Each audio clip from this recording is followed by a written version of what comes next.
The question is net working capital is calculated as. अगर हम बात करें नेट वर्किंग कैपिटल की, तो सबसे पहले ये जानते हैं कि हम वर्किंग कैपिटल होता क्या है।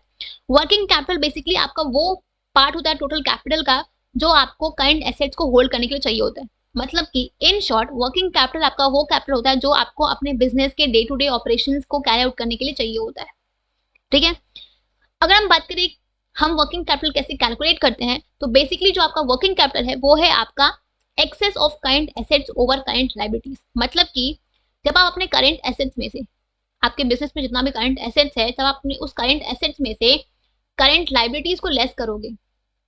Just a second, current assets में से करंट लायबिलिटीज को लेस करोगे तो जो भी अमाउंट आएगा वो आपका होगा net working capital. Net working, just a second, net working capital.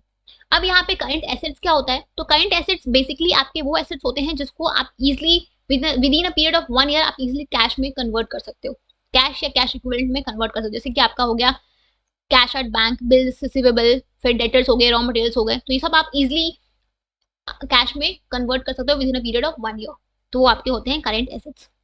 ठीक है, तो अगर हम बात करें करंट लायबिलिटीज की, तो करंट लायबिलिटीज वो आपकी वो लायबिलिटीज होती हैं जो आपको with in a period of 1 year पे करनी होती है। जैसे कि बिल्स पेबल, क्रेडिटर्स हो गए, और जो भी आपके आउटस्टैंडिंग एक्सपेंसेस हैं वो हो गए, तो ये सब आपकी होती हैं करंट लायबिलिटीज।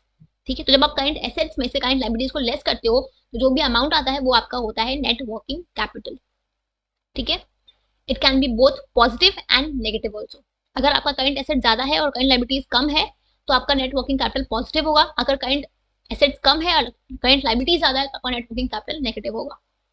ठीक है, so basically it is current assets minus current liabilities. Clear?